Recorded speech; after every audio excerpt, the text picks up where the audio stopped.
신앙생활은 참으로 지루하고 길고 죽을 때까지 교회에 걸어서 움직일 때까지 해야 되는 겁니다. 그런데 신앙생활은 어렵고 힘든 과정이고 또 어떻게 보면 막 주일날 나와야 되는 귀찮은 과정이고 여러 가지 제약도 많고 그런 가운데 해야 되는 것 같지만 신앙생활은 너무나 단순하고 쉬운 겁니다.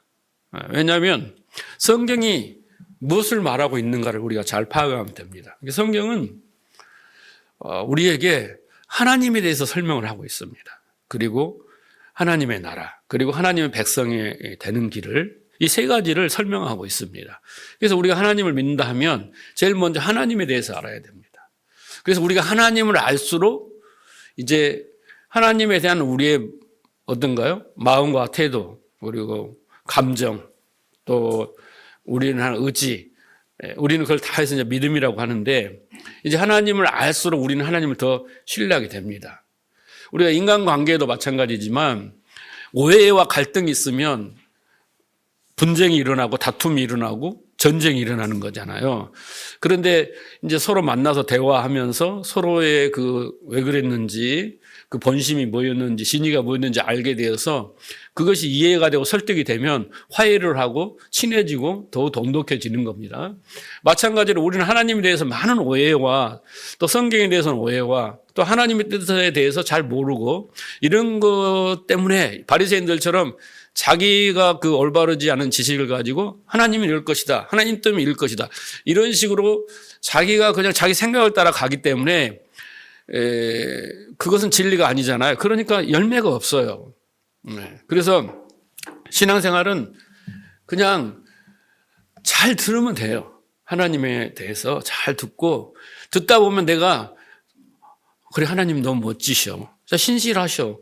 그렇구나. 여기에서 그렇고 저기에서 그렇고 말씀을 다 공부하고 들어봐도 하나님이 이런 분이구나. 내 인생을 맡겨도 되겠구나. 이렇게 되기까지 하나님을 철썩 믿고 내 인생을 맡길 때까지 말씀을 들어야 되는 거예요. 적당히 들어서도 안 되고 잘못 들어서는 더욱 안 되죠. 신앙생활은 단순한 거예요.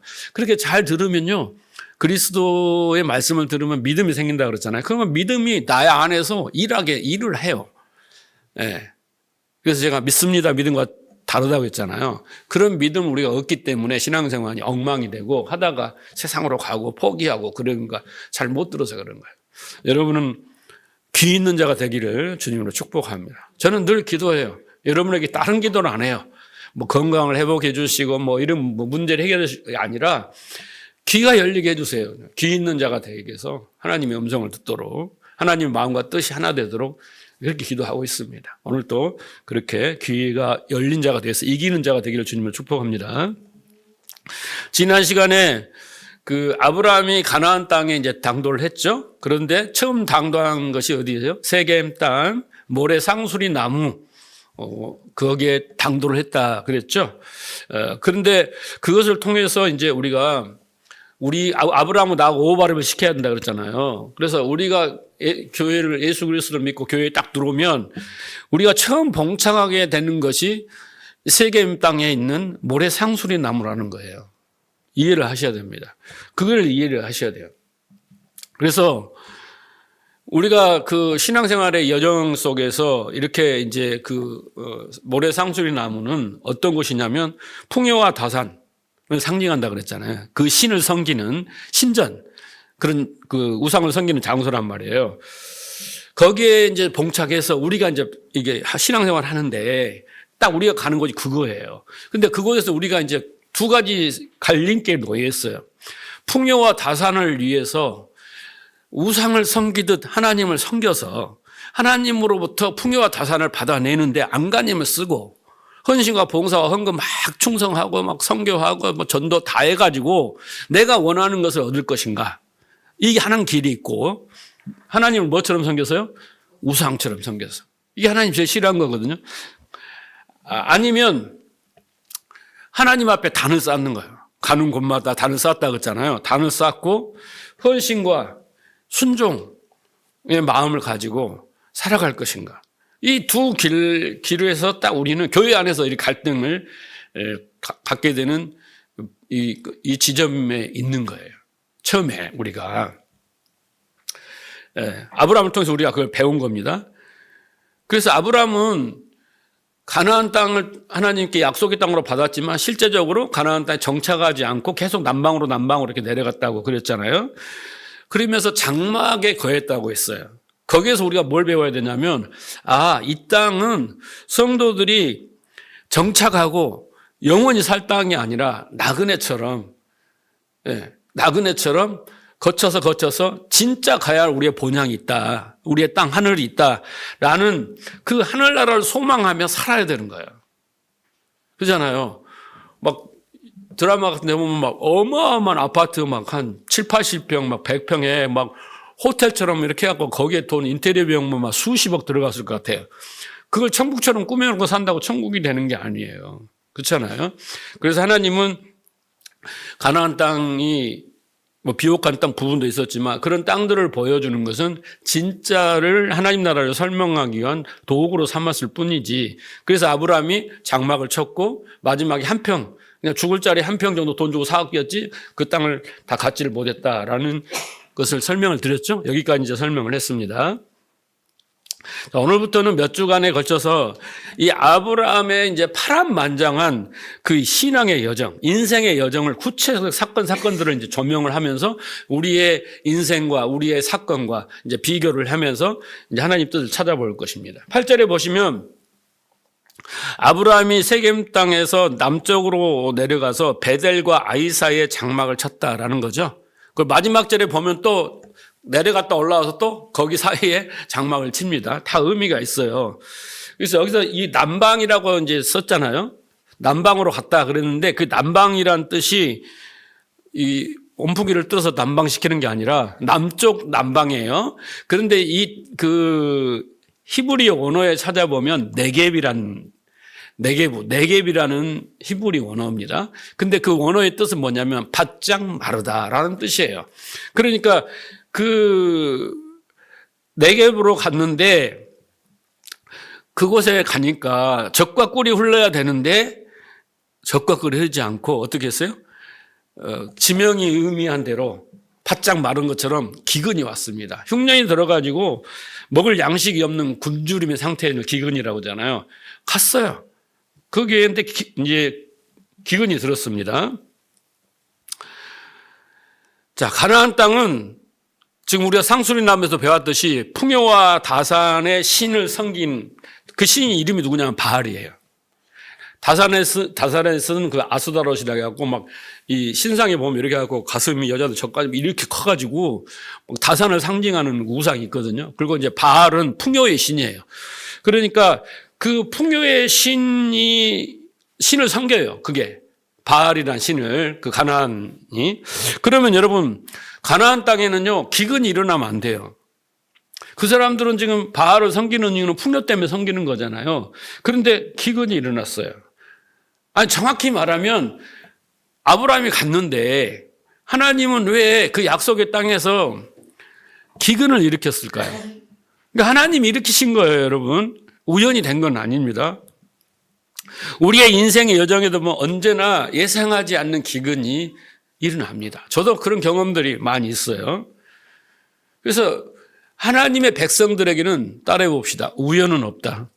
우연은 없어요. 하나님의 섭리는 치밀하시기 때문에 1.1획도 변기가 없으시잖아요. 치밀해요. 그렇기 때문에 우연은 없어요. 단지 우리는 우연처럼 보일 뿐이고 그 우연이라는 그 상자를 열어보면 그 속에 필연이라고 딱 써져 있단 말이에요. 그러니까 그 우연을 가장한 필연인데 우연을 가장해서 오는 겁니다. 근데 왜 우연처럼 우연히 기근이 들었어? 이게 아니라 아브라함에게 하나님이 뭔가 가르치시기 위해서 아브라함이 다 기대어 왔겠죠. 풍요와 다산을 기대하고 왔는데 그곳에는 필연적인 기근이 기다리고 있었다라는 것입니다.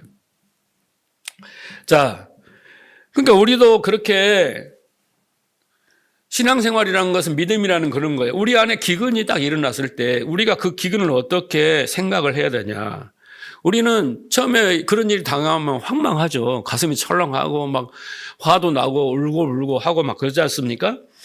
근데는 여러분 믿음은 뭐냐면 제정신을 차리는 거예요. 사람의 감정이라는 것이 순간 뇌가 작동하면 감정이 막 일어나니까 막 분노하고 막 하나님 왜 그랬었어요? 그리고 막 그런 뭐 목사님이 그랬으면 목사님한테 막 대들 수도 있는 거 아니에요? 그런데 시간이 가면요 제정신을 차려야 돼요. 그게 믿음인 거예요. 그리고 곰곰이 생각해야 돼요. 그리고 뭘 해야 되냐면요 하나님의 뜻을 찾아야 되는 거예요. 왜 이런 일이 일어났는가? 왜 기근이 일어났는가? 이게 믿음인 건데 아브라함은 그것이 없었어요. 그것이 없었다는 거예요. 자, 하나님이 왜 기근을 일으켰을까? 이제 묵상을 해보는 겁니다. 왜? 약속의 땅, 뭐 젖과 꿀이 흐른다고 했어. 그래서 설계돼서 온 거잖아요, 지금? 왔어요. 설마 하니 내가 속겠어? 그 신인데? 어마어마한 신 같은데? 꼼짝도 못하고 내가 왔는데? 그것도 두 번에 걸쳐서 나타나서 막 계속 말씀하시니까 온 거예요. 그런데 아브라함이 머무는 이 네겝 땅에 기근이 일어났는데 그러면 우리는 인간의 관점을 생각하지 말고 하나님이 왜 그 기근을 허락하셨는가를 하나님의 마음을 우리가 하는 마음이 돼야 되잖아요. 그게 믿음이고 그게 진리잖아요. 그렇게 생각을 해야 돼요. 제가 묵상해 보니까 이런 거예요. 첫째는 가나안 사람들이 믿는 풍요와 다산의 신 바알은 실제가 아니라 허구다. 허구야. 가짜예요. 사람들이 만든 그럴 것이라고 만든 미신이란 말이에요. 허구다라는 것을 하나님이 알려주는 겁니다. 네. 예를 들어서 거기가 막 풍요와 다산이라면 그 사람들이 믿는 대로 바알신이면 아브라함도 어떻게 되겠어요? 믿어요. 이스라엘 백성도 믿었어요. 바알하고 하나님을 겸하여 섬겼단 말이에요. 그래서 하나님은 가나안 땅의 기근을 통하여 당신의 백성인 그 아브라함에게 풍요와 다산의 신은 허구야라는 것을 알리신 거예요. 그 첫째 목적입니다. 그리고 동시에 하나님의 약속의 땅은 풍요와 다산이 아니다라는 거예요. 뭐 때문에 줬다고요? 하늘나라 풍요를 가르치기 위해서 그 이 땅의 풍요로 보이는 시청각 교제지 수단이고 방법이지 이게 진짜가 아니다라고 한 거예요. 아니 그게 진짜라면 아브라함이 간 순간부터 아브라함 때문에 거기가 풍요와 다산으로 해갖고 엄청 해야 되잖아요. 웬 기근이 일어나야겠어요. 그런데 하나님은 하나님 나라는 하나님의 약속의 땅은 풍요와 다산하고 거리가 멀다라는 것을 아브라함에게 알려주신 것입니다. 그래서 하나님은 젖과 꿀이 흐르는 땅이라고 그래요. 근데 잘 들어보세요. 신령한 젖을 사모하라 그래도 젖은 뭐냐면요. 말씀이에요. 진리를 말합니다. 그래서 신령이라는 게 앞에가 붙었잖아요. 베드로전서 가면 신령한 젖을 사모하라. 그래서 이 젖은 상징입니다. 젖과 꿀이. 근데 꿀은 뭐냐면요. 성경에서 꿀과 누룩은 어디다 향료나 또는 뭐 만들잖아. 제사를 성막에서 드릴 때 향료를 만들어요. 그러면 이겨가지고 섞어서 만든데 거기다 꿀과 누룩을 넣으면요. 그 사람 죽어요. 그 향을 만든 사람 죽는단 말이에요. 그래서 그것은 복음에다 뭘 섞지 마라. 하나님 말씀에다 뭘 섞지 마라는 상징입니다. 그래서 이 꿀은 거짓의 상징이에요. 그러니까 가나안 땅에는 젖과 꿀이 동시에 있어요. 그러니까 젖은 신령한 진리이고 꿀은 거짓, 비진리란 말이에요. 하나님 말씀이 아닌 거란 말이에요. 요 둘이 공존해. 그래 가나안 땅에 가서 7 족속을 쳐부시는 전쟁이 있잖아요. 그렇죠? 이 꿀이 7 족속인 거예요. 그래 가나안 땅은 영적 전쟁터예요. 그래서 애국과 광야를 거쳐서 이제 뭔가 말씀을 깨닫고 준비된 자들은 이제 가나안에 가서 영적 전쟁을 하는 거예요. 내 안에서 진리와 비지가 싸우는 거예요. 내 안에 7 족속을 꿀들을 쳐부수고 발견하고 없애는 거예요. 뭘로? 이 신령한 젖으로. 이게 가나안 땅의 전쟁이에요. 진리와 거짓의 전쟁이란 말이에요. 그것을 믿음의 전쟁이라고 하고 믿음의 선한 싸움이라고 하는 거예요. 그래서 바울은 믿음의 선한 싸움을 싸워라. 그 싸움이 뭐 이단과 싸우라가 아니라 내 안에 이단과 싸우는 거예요. 그래서 여기서 선한 싸움을 싸워서 이기는 자만이 하나님 나라를 누리고 사는 거예요. 이해하셨죠? 이해하셨죠? 자, 그래서 기근은 여러분 기근은 현지 사람들에게는 저주와 형벌입니다. 네? 그 가나안 현지 사람들에게는 뭐예요? 저주와 형벌 같지만 아브라함에게는 뭐예요? 믿음의 사람, 믿음의 조상으로 만들기 위한 하나님의 장치입니다. 도구의 수단이에요. 이해하십니까? 이해하시죠? 네. 그런데 안타깝게도 아브라함은 그러한 하나님의 깊은 속내를 알지 못했다라는 겁니다. 그래서 아브라함이 당한 그 기근은 진짜 황당스럽고 너무나 괴롭고 불편한 것이었어요. 먹고 살 수가 없잖아요. 그렇죠? 그 먼 길을 왔는데 먹을 게 없어요. 네? 그래서 가져온 물건 다 팔고 막 바꿔 먹고 했는데 갈수록 점점 기근이 들어 먹을 게 없는 거예요. 그러니까 아브라함 마음속에 어떤 마음이 들겠어요? 하나님, 아니 나 복 준다며요. 내 자손을 엄청 많이 한다며요. 그런데 먹을 것도 없는데 이거 어떻게 된 겁니까? 라는 마음이 들었어요. 아브라함이 가는 곳마다 뭐 했어요? 장막에 거하고 단을 쌓았어요. 그것도 믿음의 분량입니다. 믿음의 행동이었어요. 그리고 하나님의 뜻을 따라서 왔습니다. 근데 이 기근 앞에서 아브라함은 너무나 실망스러워서 이제 단을 쌓지 않아요. 단을 쌓지 않습니다. 어떻게 나를 이곳까지 몰고 올 수 있느냐? 책임지십시오. 뭐 이런 말도 안 해. 그냥 단을 안 쌓습니다. 그때부터. 왜냐하면 아브라함은 그 현실이 너무 무거운 거예요. 자기한테. 감당하기 힘든 거예요. 우리도 똑같아요. 우리가 어떤 일을 당하면 우리는 다른 거 다 잊어먹어. 그렇잖아요. 그러면서 우선 눈앞에 것만 보는 거죠. 그러다 보니까 하나님의 약속, 하나님의 지금까지 어떻게 나타나서 인도하시고 했던 모든 과거에 좋았던 짜릿했던 그 기적 같은 신비했던 막 그런 기적과 체험들은 싹 잊어버리고 이 현실을 더 중요시하고 이 현실 속에서 어떻게 해야지 자기가 판단하는 거야. 막 야곱처럼 막 머리를 굴리고 판단해서 풍요와 다산이 있는 애굽으로 가자. 여기는 아니다. 라고 애굽으로 내려갑니다. 그래서 아브라함은 딱 그 심령을 이렇게 현명으로 들여다보면 그 속에 뭔 마음을 가지고 왔냐면 풍요와 다산을 마음에 품고 있었어요.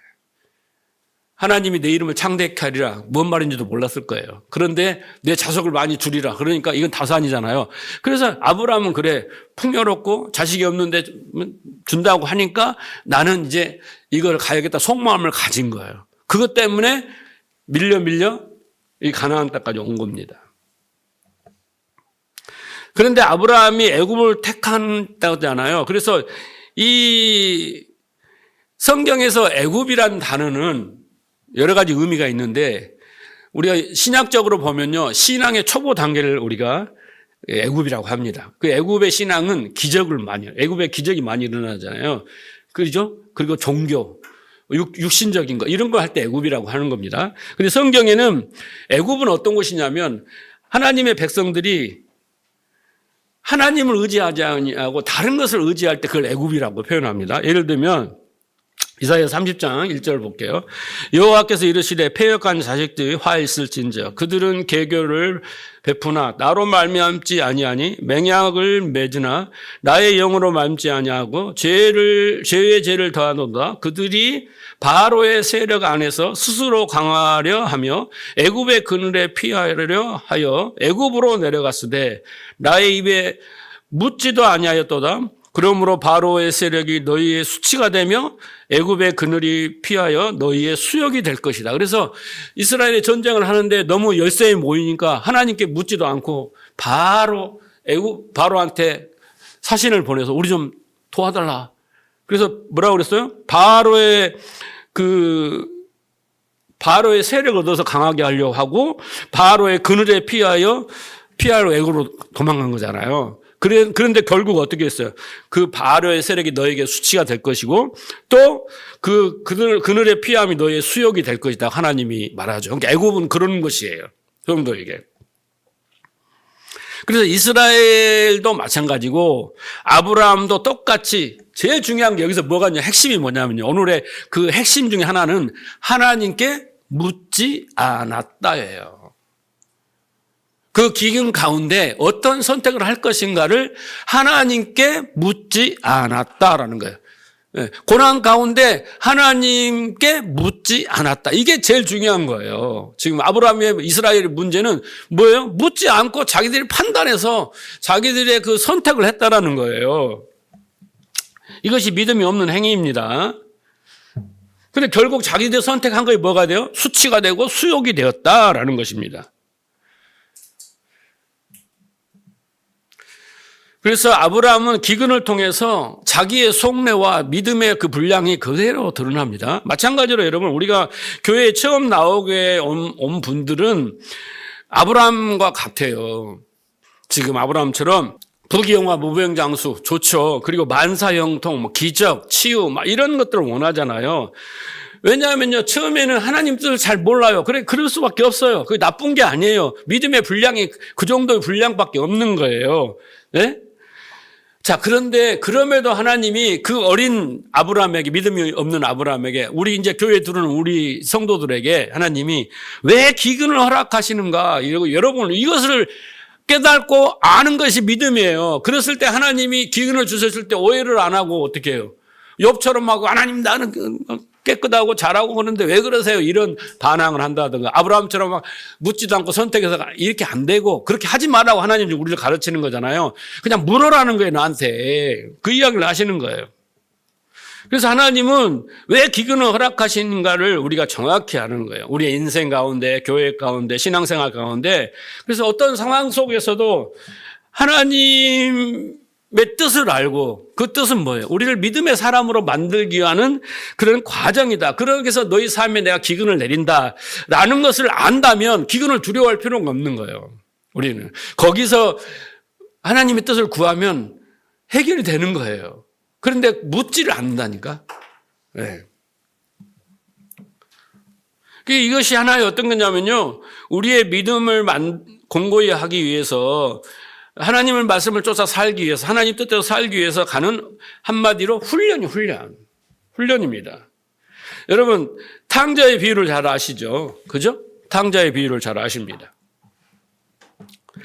그러면 여러분 아버지가 인생의 경험이 많고 그리고 탕자 자기 아들의 속성을 잘 아니까 약간 우쭐하고 방탕기도 있고 놀기도 좋아하고 뭐 돈 주면은 그냥 홀라당 할 거 다 아는데 왜 하나님은 아니 아버지는 탕자에게 모든 재산을 내주고 그 몫을 주어주고 자기 아들이 원하는 대로 내보냈을까요?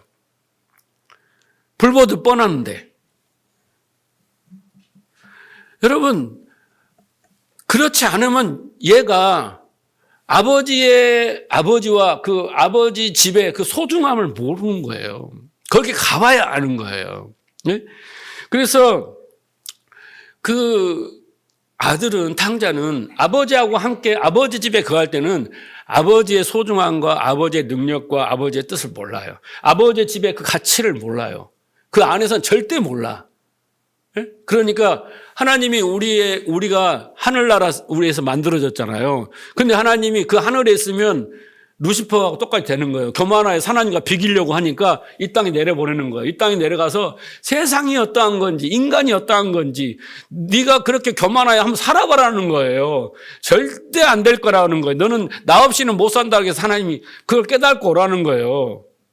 그거하고 똑같은 의미예요. 그래서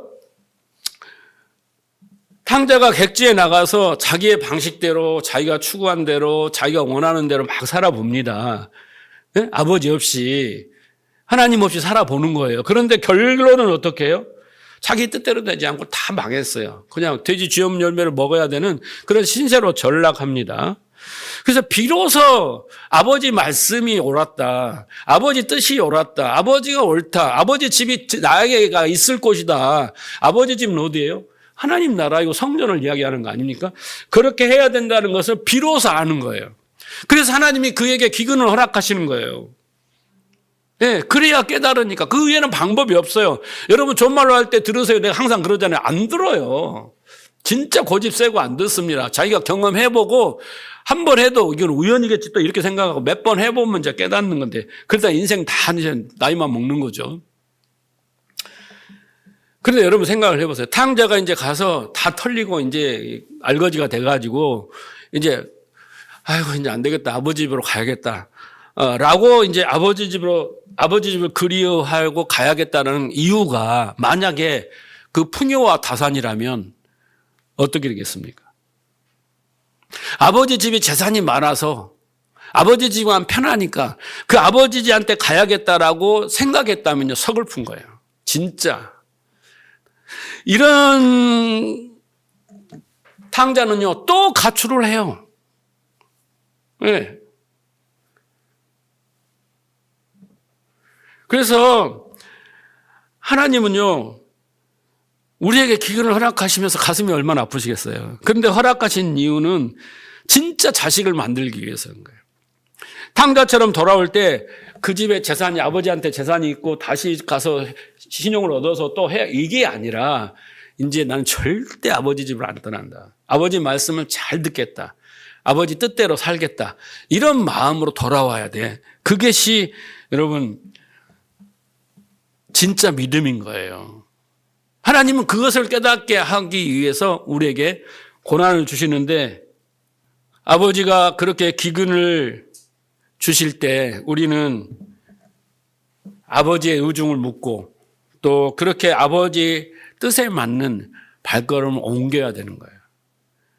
근데 다른 것을 한다면 여러분 그건 또 우리에게 고난이 오게 되어 있습니다. 신명기 8장을 보면요, 우리가 잘 아는 말씀이잖아요. 하나님께서 40년 동안 광야의 생활을 허락했는데 그 광야길이 여러분 행복한 길이겠습니까? 그 사막에서 뜨거운 태양에서, 응? 목적도 없이 계속 뺑뺑이를 돌고 가나안은 지척에다 두고 그 돌아가는 그 40년이 여러분, 근데 하나님은 우리를 낮추셨다, 또 시험하셨다, 우리의 마음을 알아보기 위함이다, 이런 말씀을 하셔요. 그것은 여러분, 하나님은 우리를 다 알고 계셔요. 그런데 우리가 우리 자신을 모르니까 하나님은 그 40년 동안 네가 어떤 마음을 품었는지. 그래서 우리가 그 성막에 보면 법궤 안에 뭐가 있다 그랬어요. 십계명 돌판이 있고 만나 항아리가 있고 또 아론의 쌍난지파 세 개가 인간의 패역함을 보여준 거라잖아요. 그런데 광야에서 이게 자신의 그 패역함을 다 보는 거예요. 그게 그 과정이거든요. 그걸 본 사람은, 깨달은 사람은 아이고 하나님만 의지하고 살아야겠다 이렇게 되지만은, 그걸 못 깨달은 사람은 계속 광야에서 방황하고 살다가 이슬처럼 사라져야 되는 거예요. 불행하게. 그렇게 하나님은 그 40년이라는 그 고난의 시간을, 기근의 시간을 그렇게 허락하신 것은 하나님만 의지하고 사람이 떡으로 사는 것이 아니라 하나님 말씀으로 산다는 것을 가르치시기 위한 거예요. 그러면 그 가르치심의 뜻을 알고 그렇게 된 사람은 가나안으로 가서 영적 싸움을 싸우며 승리하는 삶을 사는 거예요. 그런데 그걸 모르는 사람은 지금도 광야 교회에서 헤매고 있는 겁니다. 그래서 여러분, 이 땅은 가나안 땅은, 이 교회는 우리가 뭐예요? 어떠한 상황 속에서도 흔들리지 않고 믿음과 순종의 삶을 배우는 장소이면 땅입니다. 거기서 일어나는 고난은, 기근은 그것을 깨닫는 과정인 거예요. 나를 알게 되는 과정인 거예요. 네. 근데 우리는 교회를 통해서, 이 땅을 통해서 풍요와 다산을 얻으려고 하면 전혀 하나님과 상관없는 길을 가게 됩니다. 만약에 여러분이 최근에 고난을 겪으셨나요?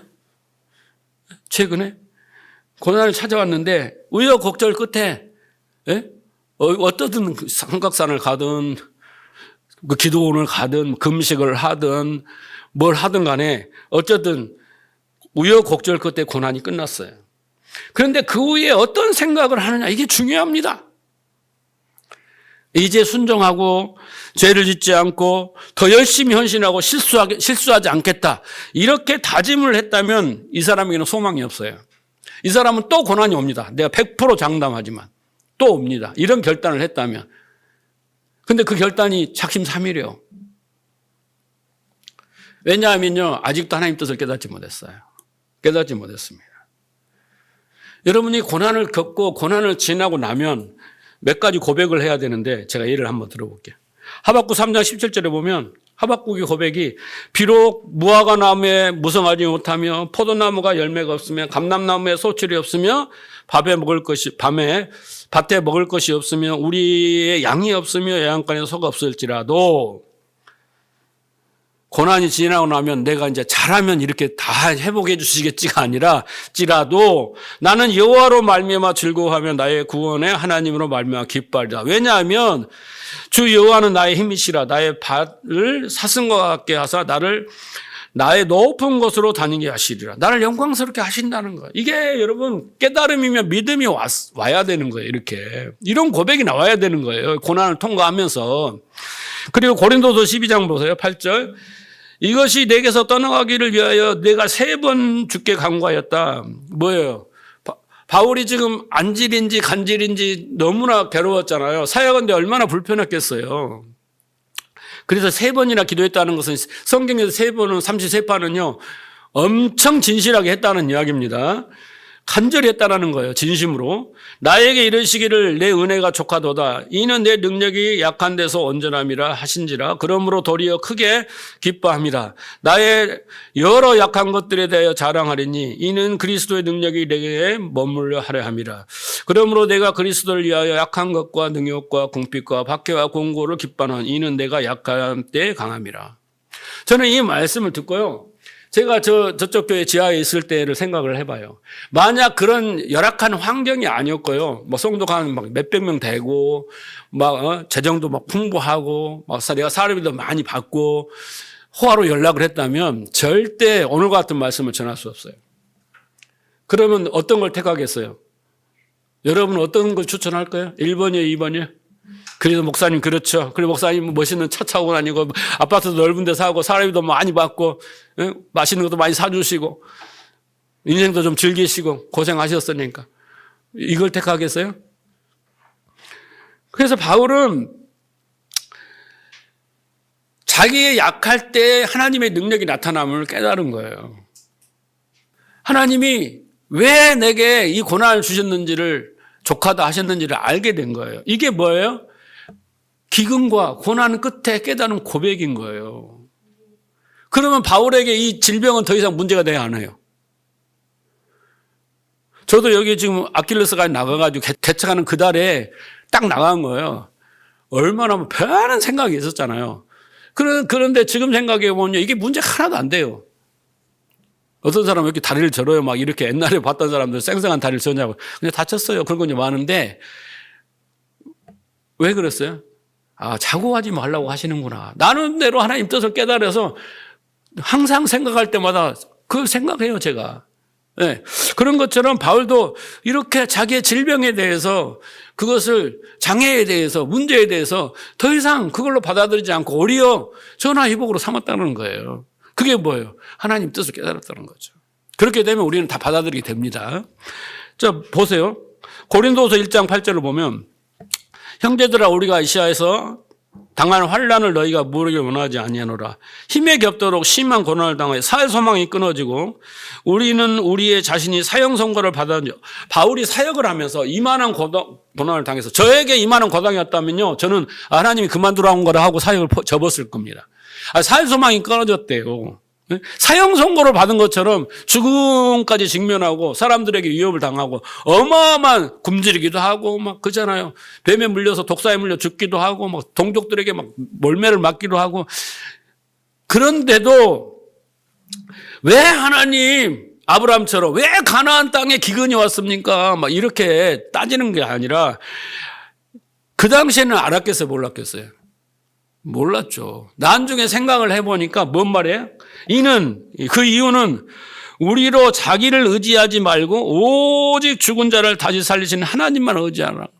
바울이 막 삼층천도 갔다 왔지, 막 죽은 자도 살리지, 막 수건만 던져도 병자가 일어나지. 그거 얼마나 자고하겠어요. 저한테 일어난다면요, 저 목 기부스 돼가지고 이렇게 딱 목이 곧은 백성이 됐을 겁니다. 네? 그런데 나중에 알고 보니까 사역하고 하나님 일을 하면 할수록 고난이 더 많은 거예요. 하나님이 바울을 얼마나 사랑했어요. 그렇게 해가지고 하나님이 자고했다면요, 쫄딱 망했을 거 아닙니까? 그런데 나중에 왜 이렇게 살 소망이 끊어지고 사형 선고를 받을 정도로 괴로웠냐라고 생각하니까 자고하지 말고 하나님만 의지해라 라고 했다라는 거예요. 그게 하나님 뜻이라는 게 자기가. 믿거나 말거나. 그래서 바울은 끝까지 우리의 본이 됐어요. 신앙의 본이 된 거예요. 하나님 뜻대로. 그러니까 우리가 고난을 지나오면서 우리는 이런 고백들을 서스럼 없이 해야 되는 거예요. 기근 앞에서 지나고 나면. 이런 고백이 얼마나 멋져요. 이게 믿음인 거예요. 하나님의 뜻을 깨달은, 하나님 말씀의 진리를 깨달은 믿음에서 나오는 고백인 것입니다.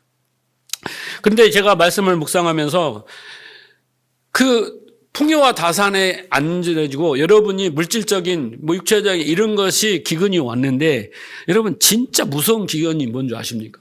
자, 아모스 8장 11절을 보세요.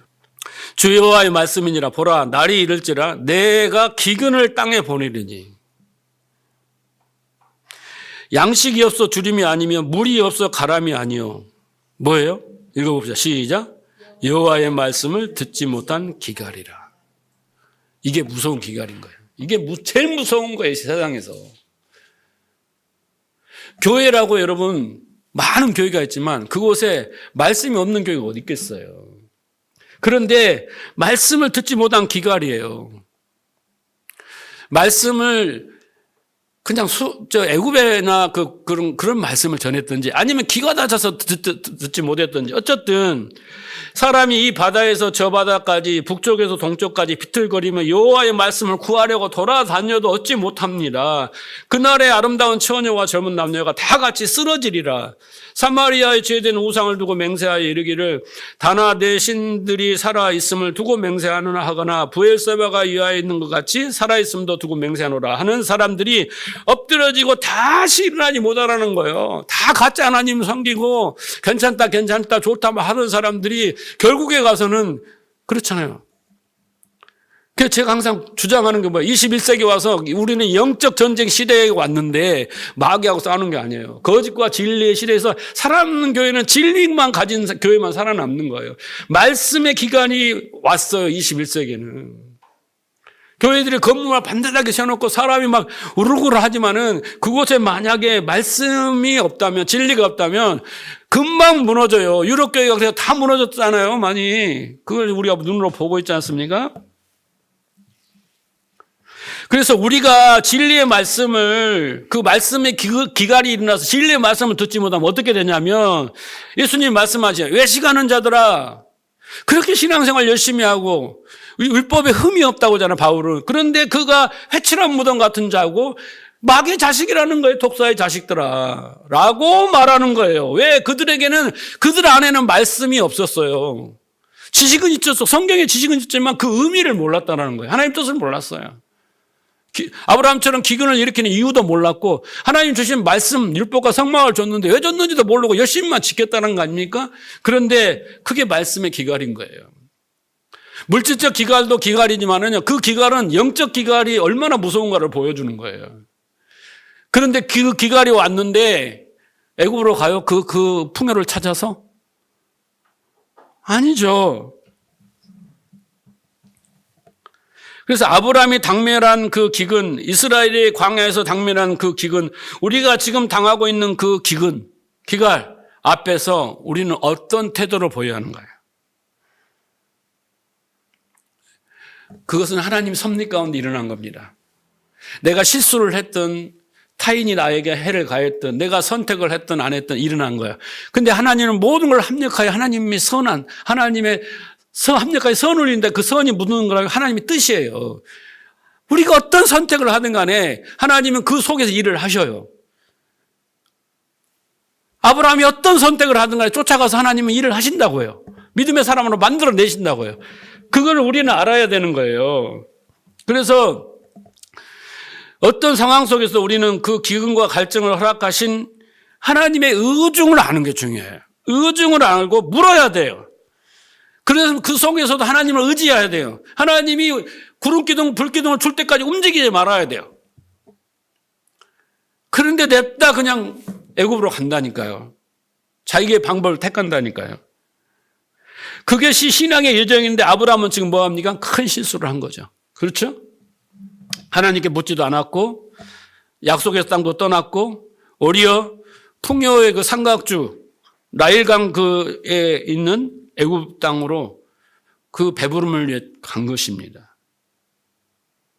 그런데 여기 보면 오늘 8절인가요? 10절에 보면 그가 잠시 간 게 아니에요. 뭐라고 말하냐면 그가 애굽에 우거하여라고 그래요. 우거라는 단어가 뭐냐면 남의 집이나 타향에서 산다는 뜻이에요.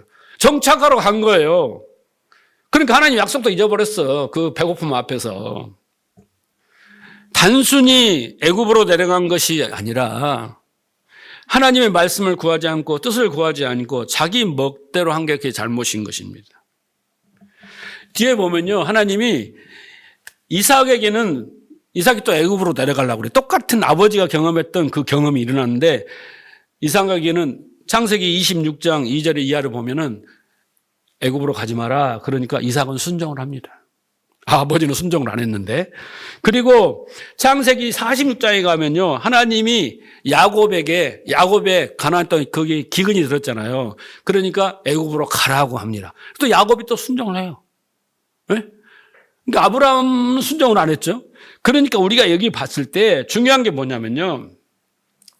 애굽으로 내려가냐, 애굽으로 안 내려가냐 이게 문제가 아니라 중요한 거 뭐냐면 하나님의 의중을 묻고 그리고 하나님의 뜻을 찾고 그 뜻을 따랐느냐 아니면 자기가 문제를 하기 위하여 자기의 지혜를 따라 행동했느냐 이게 중요한 거예요.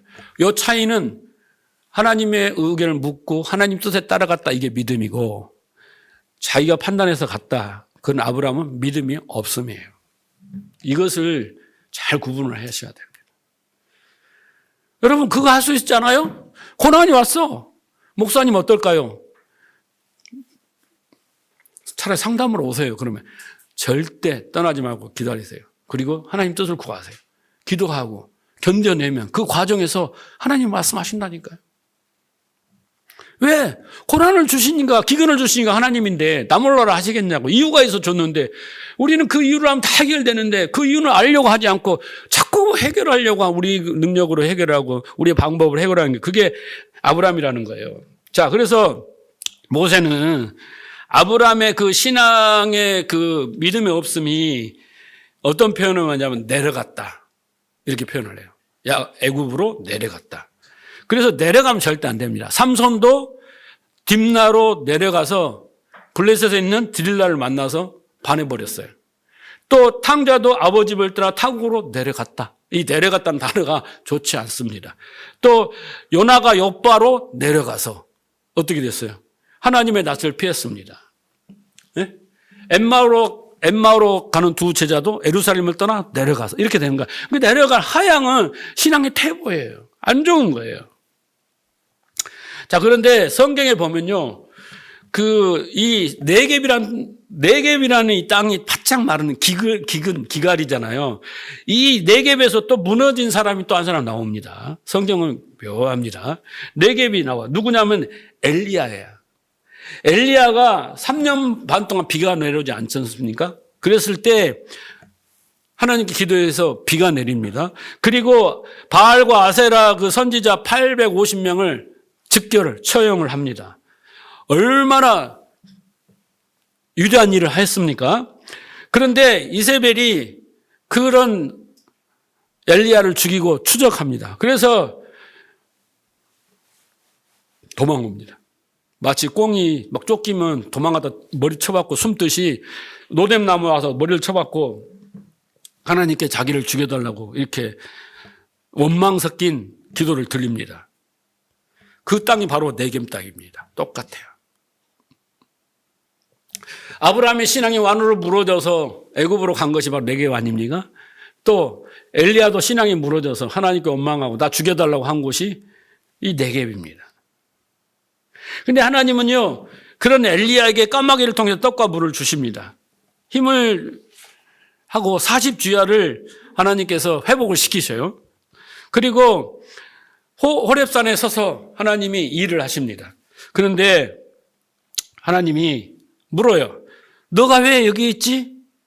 네가 있어야 할 자리는 아닌데 내가 이렇게 약해졌느냐? 라고 하나님 딱 질문을 던지시니까 엘리야가 대답합니다. 아니 내가 하나님의 일을 이렇게 열심히 했는데 이세벨이 나를 죽인다고 하니 이렇게 일하실 거면 차라리 저를 죽이십시오. 그러는 거예요. 그러니까 그 엘리야는 좀 더 그 이세벨까지 하나님이 좀 쳐주셔서 뭔가 하나님의 능력을 보여주시면 얼마나 좋았겠느냐는 거예요. 내가 이렇게 그 위대한 일을 하고 완전 치졸하게 지금 주랭랑을 쳐야 되는 이 입장이 저도 창피하지만 하나님도 그렇지 않습니까? 막 이런 거 아닙니까? 자, 그런데 하나님이 뭐라고 말씀하시냐면 나는 그런 방식으로 일을 안 한다. 이렇게 말씀하셔요. 자, 보세요. 열왕기상 19장을 보세요. 11절.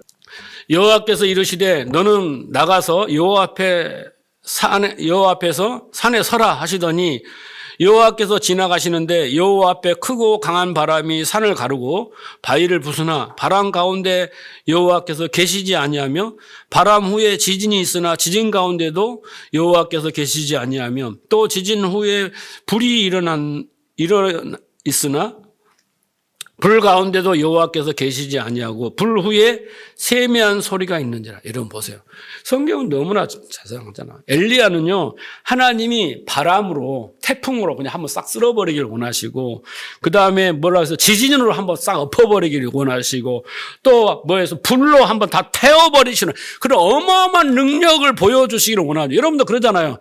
진짜 우리 교회가 여기서 부흥하려면 죽은 사람이 한 사람이 와서 다 죽어가는 데가 아유 일어나라 달리 타고 했는데 딱 일어나 뭐 일어나면 막 소문이 나가지고 야 그 목사 안수 받으면 다 죽은 사람 이런다 이러면 막 밀어 터져요 지금 그죠? 건물 하나 지어야 돼. 그런 식으로 일하시기를 원하는데 하나님은 이런 식으로 일을 하지 않습니다. 어떻게 했다고요? 그 가운데 계시지 아니하고 세미한 소리가 있더라. 그것도 소리가 아니라 아주 세미한 진짜 귀를 기울여야 들을 수 있는 세미한 음성이 세미한 소리, 세미한 말씀으로 했다는 거예요.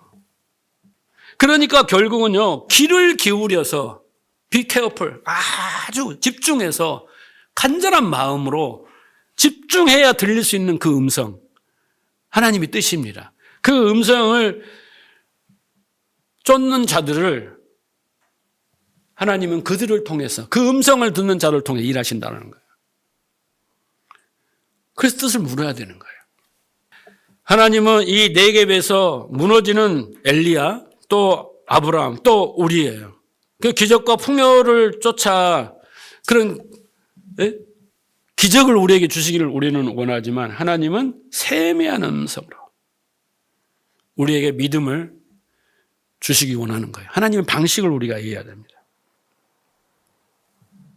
그래서 여러분은 기근이 닥쳐왔고 또 앞으로도 그런 일들이 일어날 수 있습니다. 그럴 때 우리가 어떻게 태도를 취한가? 슬그머니 애굽으로 갈 것인가? 어떤 사람은 교회 다니면서도 점쟁이를 찾아가고 무당을 찾아가는 사람도 있다고 합니다만 그런 기근 속에서 정말 우리는 하나님의 말씀을 세미한 음성을 들어야 됩니다. 그러시길 바랍니다. 자, 그래서 기근이라는 것은 우리의 믿음의 질을 믿음을 연단하는 시금석이에요. 자, 몇 절 읽어봅시다. 베드로전서 5장 9절 너희는 믿음을 굳건하게 하여 그를 대적하라. 이는 세상에 있는 너희 형제들도 동일한 고난을 당한 줄 암이라. 믿음의 선배들도 다 고난을 당했다라는 거죠. 모든 은혜의 하나님 곧 그리스도 안에서 너희를 부르사 자기의 영원한 영광에 들어가신 이가 잠깐 고난을 당한 너희들을 친히 온전케 하시며 굳건케 하시며 강하게 하시며 털을 경고케 하시라. 그러니까 고난 딱 오면 뭐예요? 이것은 나를 온전하게 하고 굳건하게 하고 강하게 하고 털을 경고케 한다. 다시 말해서 믿음의 사람으로 만든다라고 공식화돼야 돼요. 우리 무의식 속에 놀아 있어야 돼요. 깜짝 놀았다가도 제정신을 차려야 된다고. 베드로전서 1장 6절 그러므로 너희가 이제 여러 가지 시험으로 인하여 잠깐 근심하게 되지 않을 수 없으나 맞죠? 인간적인 걸 다 이해하잖아요. 오히려 기뻐해라는 거예요. 너의 믿음의 시련이라고 하잖아요. 믿음을 연단하기 위한 과정인 거예요. 믿음의 시련이 불로 연단하여 없어질 금보다 귀한 예수 그리스도에 나타나실 때 칭찬과 영광과 존귀를 우리가 그런 믿음을 가지면 하나님께 칭찬과 영광과 존귀를 받는다는 거예요. 그러니까 여러분 다른 거 써갖고 다른 걸 준비하고 하늘나라 가려고 하지 마시고요. 믿음을 가지고 하세요. 야고보서 1장 2절 내 형제들아 너희가 여러 가지 시험을 만나거든 온전히 기쁘게 여기라. 이는 너희의 믿음의 시련이 인내를 만들어낼 줄 암이라. 인내를 온전히 이루라. 우리가 할 게 뭐가 있어요? 예? 너희로 온전하고 구비하여 조금도 부족하게 어렵게 우리가 할 일은 뭐예요? 인내. 그 과정 속에서 하나님 우리를 연단하고 우리는 그 과정 속에 하나님 뜻을 깨달으면 우리는 고난을 오히려 기뻐하고 감사하고 우리는 정금같이 나오게 되는 거예요. 순금이 된다니까요. 순수하게 된다니까요. 그렇게 믿으시기 바랍니다. 이 말씀이 자꾸 나를 설득해야 돼. 여러분 지금 앞으로 고난이 없다고 저는 이야기하지 않아요. 내일도 찾아올 수 있고 모레도 찾아올 수 있어요. 1년 동안 태평성대를 누리다가 1년 후에 찾아올 수 있어요. 그렇죠? 이 말씀을 까마득히 잊고 있다가 찾아올 수도 있어요. 그런데 믿음은 잊어버리질 않아요. 본능이에요. 고난이 딱 왔을 때 아브라함, 네겝 땅, 엘리야 탁탁 생각하면서 그래 자중하자. 하나님의 뜻을 묻자. 이렇게 나와야 이게 믿음인 거예요. 진짜. 보세요. 아브라함이 네겝에서 무너져서 하나님의 속내를 잊지 못하고 스스로 결법으로 찾아서 애굽으로 갔을 때 오늘 뒷부분이 뭡니까? 제가 이걸 이제 양이 많아서 정리를 하려고 해요. 이건 뭐예요?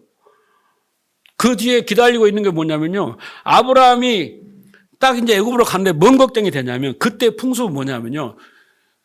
어떤 사람이 자기 아내 같은 여자를 취하면요. 힘으로 취하는 거예요. 그런 풍습이 있어요. 그리고 돈 주고 사는 거예요. 그거 안 되면 그 남편 죽이고 자기가 채우는 거예요. 바로 정도 되면 그 시대에 어마어마한 권력과 힘을 가진잖아요. 소문이 났어요. 사례가 너무나 아름다운 여인이, 이방 여인이 왔다고. 그래서 그 바로가 그 풍습에 따라서 어떻게 해요? 사례를 취하고 여기 뭐 지참금을 준 거예요. 뭐 복을 준 게 아닙니다. 착각한 성경을 그렇게 읽으면 안 돼요. 그 지참금을 준 거예요. 그런데 아브라함은요, 그 아내를 바로한테 판 거예요. 인심의 회원도 아니고 자기 목숨을 살리기 위해서 어떻게 그 풍습을 아니까 내가 그 애국 가면 너 때문에 내가 죽을 수 있으니까 우리는 남이라고 하자. 그럼 나는 살 거 아니야. 그래서 자기를 살리기 위해서 아내를 팔고. 아니 우리 지나가다 데이트하다가 여자친구가 됐든 아내가 됐든 누가 뭐 불황당이 만나면 어떡해요? 목숨 걸고 지켜야 되잖아요. 아브라함은 그렇지 않았어요. 그게 믿음이 없는 아브라함이고 자기가 선택한 결과에서 일어나는 일들이잖아요. 그런데 놀랍게도 하나님은 그런 아브라함의 실수까지도 선용하셔요. 그게 나는 감동이에요. 눈물이 찔끔 나오더라고요. 내가 왜 아브라함처럼 그렇게 실수를 많이 하고 살았으니까. 그런데 하나님은 내 실수까지도 그 실패까지도 선용하셔서 어떻게 해요? 오히려 애굽 왕 바로를 때리셔요. 여기 보면은 큰 재앙을 내리셨다고 하는데 원문에 보면 큰 매로 때리셨다라는 거예요. 어떻게 때리셨는지 모르지만 바로가 정신이 바짝 차려갖고 아이고 잘못했습니다 하고 원상복귀 하겠습니다 라고 한 거예요. 그때 아브라함은 자신을 인도하고 계시는 자기를 부르시고 인도하는 계시는 하나님이 얼마나 무섭고 능력 있고 그 세계의 패권을 장하고 있는 바로 왕을 꼼짝 못하게 하는 그 하나님을 봅니다. 그 하나님을 봐요. 이게 뭐예요? 믿음이 요만큼 생긴 거예요. 처음으로 생긴 거예요. 그 믿음이 나중에 어떻게 나타나냐면요. 그 롯하고 롯이 있잖아. 너 조카 롯하고 네가 이 땅 할래 저 땅 할래 했는데 아브라함은 욕심 없겠어요. 그런데 어떻게 해요? 네가 좌하면 내가 우하고 네가 우하면 내가 잘. 아브라함 성품 안 좋아요. 믿음 안 좋아요. 그런데 애굽에 올라와서 갔다 와서 달라진 거예요. 변화된 거예요. 그렇게 호덕한 사람으로 이렇게 하나님의 신앙의 훈련을 통해서 마음과 생각이 바뀐 거예요. 하나님을 더 의지한 거예요. 네가 더 좋은 땅을 가져도 나는 하나님 있으니까. 이런 마음이 이만큼 생겨난 거예요. 그런데 여러분, 우리가 여기서 끝나는 게 아닙니다. 오늘 성경을 쭉 올라가면요. 아브라함은 이 실수를 또 반복한다는 거 아세요? 우리의 실패도 똑같아요. 한 번으로 끝날 것 같지? 아닙니다. 계속 밥 먹듯이 반복하는 거예요. 그라랑 아브라함이 25년 후에 그라랑 아비멜렉 앞에 가서 똑같은 거짓말 합니다. 근데 또 유전인자가 그래가지고요. 50년 후에 이삭이 똑같이 창세기 20년 가면 똑같이 아브라함처럼 합니다. 자기 아내를 리브가를 누이라고 속입니다. 그 일이 어떻게 해요? 반복되고 또 반복되고 있습니다. 그럼에도 하나님은 어떻게 하십니까? 절대 우리를 포기하지 않습니다. 끝까지 우리를 추적하시고 끝까지 동행하시고 우리의 선택을 따라서 하나님은 어떻게 해요? 우리를 믿음의 사람으로 만들어 간 거예요. 바로가 사라를 범하려고 할 때 하나님은 왜 막았냐면 아브라함 때문에 막은 게 아니에요. 하나님이 하신 약속 때문에 막은 거예요. 왜? 사라의 몸에서 이삭이 나와야지 바로하고 해서 바로의 자식이 나오면 안 되잖아요. 그래서 바로를 수도 못하게 하시고 멈추게 하시고 막으신 거예요. 하나님의 약속 때문에. 하나님은 창세전에 우리에게 약속했어요. 네. 하나님이 우리가 그 약속을 파괴하고 다른 이가 파괴하려고 할 때 하나님은 우리가 이뻐서가 아니라 그 약속을 지키고 신실함 때문에 다 막으세요. 우리가 그것만 악용만 안 하면 되는 거예요. 그렇게 하나님이 하심이 그게 바로 복음입니다. 굿뉴스예요. 좋은 소식입니다. 할렐루야. 그런 하나님 여러분 기뻐하시고 즐거워하셔야 돼요. 하나님을 기뻐하고 즐거워한다. 하박국이 그랬고 바울도 그랬단 말이에요. 왜 그렇겠어요? 이런 하나님이기 때문에 그랬다라는 거예요. 안 그러면요 하늘의 별처럼 바다의 모유처럼 자식이 생겨나지 못해요. 그 믿음의 백성들이 생겨나지 않습니다. 아브라함이 이제 성숙에 가는 과정 속에서 애굽에서 이제 다시 가나안으로 올라올 때 많은 재산을 가지고 옵니다. 근데 여러분 그게 복이라고 생각하시면 안 돼요.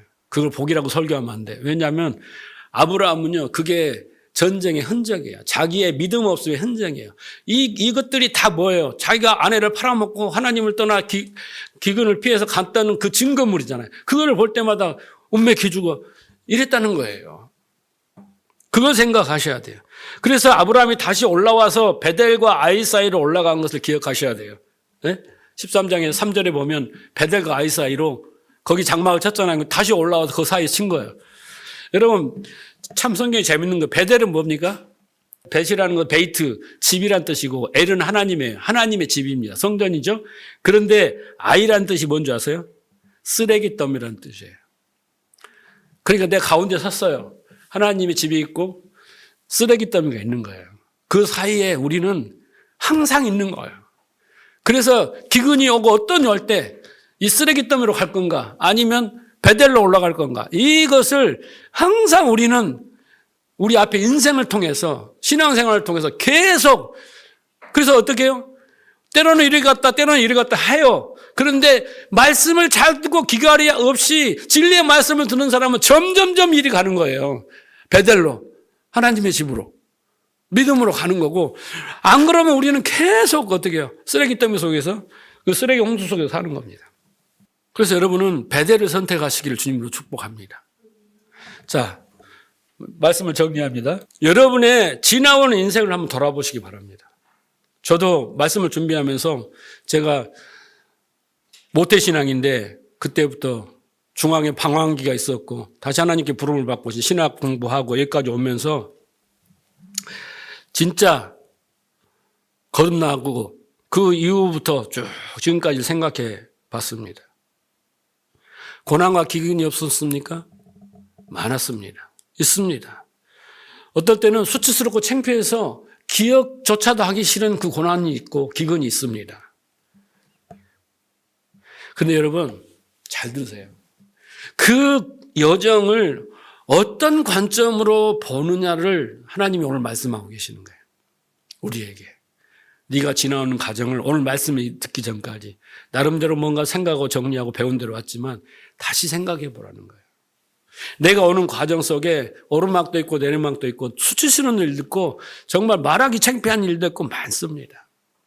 그런데 그 과정을 어떤 관점으로 보고 어떻게 해석하느냐에 따라 그 의미가 달라지며 행복과 불행이 결정되는 거예요.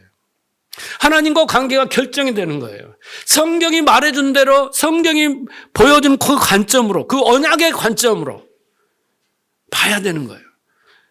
그렇잖아요. 우리가 율법이나 선악의 관점으로 오면 잘했냐 못했냐로 평가해서 계속 잘하려는 몸부림을 치지만, 언약의 관점에서는 말했잖아요. 하나님이 아브라함을 막아줘요? 왜 사례를 구해줘요? 하나님의 약속 때문에. 왜 하나님이 우리가 그렇게 실패를 하고 넘어지는데 붙들고 다시 이렇게 세우는 거예요? 약속 때문에. 우리에게 믿음을 심어줘야 그 약속이 이루어지니까. 그래서 여러분이 오는 과정은 다 무익하고 잘못된 거 하나도 없습니다.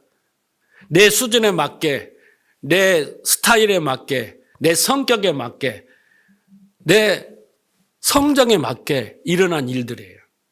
그런데 그 과정을 창피해 이러지 마세요. 그것을 하나님의 관점에서 보시라는 거예요. 그리고 하나님의 마음을 가지고 해석을 하시라는 거예요. 그랬을 때 여러분이 하나님 앞에 더 가까이 가고 하나님께 마음의 문을 열고 하나님을 더 좋아하게 되고 하나님을 의지하게 될 수밖에 없어요. 그 여정이 하나님과 함께 하시면서 언약을 성취해 가시고 나를 믿음의 사람으로 점점점 만들어, 그게 120년이 필요한 거예요, 여러분. 120년이 과정이었다라고 생각하시면 여러분은 행복한 사람이에요. 그게 바로 믿음의 사람이고 소망이 있는 거예요. 그런데 하나님이 도와주지도 않고 내가 실수를 너무 많이 해서 그래서 벌 받은 것 같고 하나님은 나를 사랑하시지도 않고 무관심하는 과정이었다. 어떻게 해야 될지 모르겠다. 이것은요, 불행이며 소망이 없는 거예요. 우리는 하나님을 믿는 이유가 뭡니까? 왜 이렇게 열심을 내서 오늘 같은 주일날 다 봄날에 놀러 가고 꽃 보러 가고 다 가는데 와야서 됩니까? 하나님이 뜻이, 하나님의 마음이, 그 사랑이 여러분이 조금이라도 알기 때문에 여기 와 있는 거 아닙니까? 근데 확실히 좀 알았으면 좋겠다 그 말입니다. 확실히. 여러분의 인생과 신앙의 여정을 통해서 복받고 잘 살아야지. 부귀영화 무병장수를 누리기 위해서 열심히 해야지. 만사형통했으면 좋겠다. 이게 아니라 나는 기독교에 입문한 순간부터 거룩하고 흠없는 하나님의 백성으로, 자녀로 되어가는 아브라함을 통해서 만들 수 있다. 나도 그렇게 만드는 과정에 들어와 있다. 하나님은 나에게 기근을 주시고 결국 이런 많은 이런 것들을 통해서 하나님은 나를 믿음의 사람으로 만들어 가셔서 나를 하나님 나라를 누리고 살게 하죠. 이게 여러분 엄청난 일인 거예요. 우리가 뭔가 시작할 때 어떤 방향과 목표를 딱 정해놓고 옳은 방향과 목표를 정해놓고 하는 것과 그것을 찾아가는 목표, 옳은 목표와 과정을 찾아가는 건 달라요. 이렇게 찾아가면 인생이 계속 그잖아요. 어떤 잣대가 고둡게 딱 있었을 때 내가 이렇게 가면은 이것은 곱고 이건 틀렸다라는 게 보이지만 이 자체가 꼬불꼬불한 데다 내 인생을 대면 어느 것이 옳은 줄을 모르는 거예요. 뿐만 아니라 하나님이 여러분의 신앙, 인생을 평가하실 때 뭘로 판단하십니까? 뭘로 판단하실 것 같아요? 아무리 가난하고 보잘것없고 몸이 연약할지라도 네? 여러분이 헌금을 많이 했냐 전도를 많이 했냐 이런 게 중요하지 않아요. 뭐가 중요하냐면 네가 믿음이 있느냐 이걸 보시는 거예요. 의인은 믿음으로 살리라. 믿음을 달아보시는 거예요. 그래서 믿음이 있는지 뭐래라? 확정해라. 믿음이 제일 중요한 거예요. 믿음은 어떻게 해요? 능력, 역사하는 힘이 있다 그러잖아요. 그래서 너희가 하나님을 얼마나 기뻐하고 즐거워하며 하나님의 뜻을 깨닫고 얼마나 하나님 뜻대로 살고자 하는 몸부림을 치느냐. 이걸 보시는 거예요. 다른 거 안 봐요. 무엇을 먹을까 마실까 염려하지 마라. 때를 따라 돈 눈으로 적재적소하게 하나님이 다 주십니다. 그런데 그 방향과 목표가 그 믿음에 있지 않냐면 절대 행복이라고 느낄 수가 없고 하나님을 기뻐하고 즐거워할 수가 없습니다. 앞으로 얼마나 오래 살지, 얼마나 건강하게 살지, 우리가 앞으로 무엇을 열심히 충성되게 그 젊었을 때처럼 옛날처럼 그 열정을 가지고 그 첫사랑 때처럼 그렇게 못합니다. 하지만 그건 중요하지 않습니다. 절대 중요하지 않습니다. 거기에서 매이지 마시고 이걸 어떻게 저렇게 해야겠다 절대 하지 마십시오. 우리의 겉사람은 후패할 수밖에 없어요. 네. 절대 우리는 그런 열정을 가질 수가 없습니다. 그렇게 후패합니다. 그러나 속사람은 날로 새로워져야 되는 거예요. 겉사람은 후패해 가지만 속사람은 날로 새로워져서 하나님 나라를 누리고 믿음의 역사가 나타나야 됩니다. 에녹같이 노아같이 하루하루 하나님과 동행하며 사십시다. 다른 거 하지 마세요.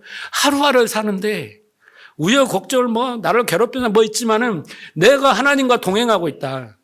하나님은 나를 추적하시면서 열심으로 나를 믿음의 사람으로 만들어 가고 계시다.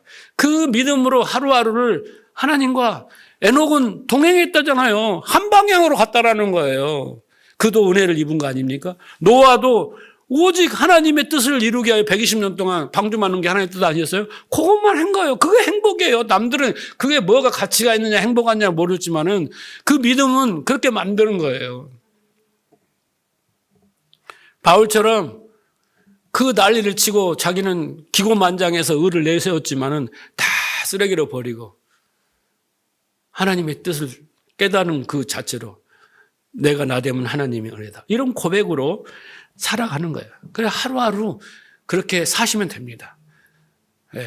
하나님을 늘 의식하고 기억하고 하나님과 동행하고 살고 주일로 와서 예배드려서 또 말씀 듣고 믿음 분량을 키워가며 그렇게 하루하루를 살다 보면 한 달이 1년이 앞으로 남은 사람들이 정말 행복해요. 병도 절로 나서요. 네. 모든 것이 다 형통해집니다. 고난 앞에서 절대 일희일비하지 마시기 바랍니다. 지금을 자족하시고 감사하시고 기뻐하시고 그렇게 사시는 것이 바로 믿음입니다. 믿음이에요. 하나님은 여러분 가까이 계시고 여러분을 계속 추적하시고 동행하십니다. 그걸 깨닫는 것이 은혜입니다. 말씀 속에서 깨달아야 돼요. 이렇게 하나님이 일하시구나. 그걸 깨달아야 됩니다. 그리고 앞으로 여러분에게 찾아오는 기근 앞에서 깊이 묵상하십시오. 아브라함처럼 몸을 먼저 움직이기 전에 하나님의 뜻을 구하는 그 훈련만 하면 됩니다. 아브라함처럼 좌충우돌해서 고난을 스스로 해결하지 마시고 오히려 그 속에서 자기 마음을 살피고 생각을 살피고 자신을 돌아보는 기회로 삼으시기 바랍니다. 항상 하나님은 말씀하시고 우리를 인도하시는 하나님이에요. 그게 하나님의 사랑이며 하나님의 인도입니다. 은혜입니다. 그런 하나님을 꼭 붙들고 그 하나님을 기뻐하고 즐겁게 하고 사시기를 주님으로 축복합니다.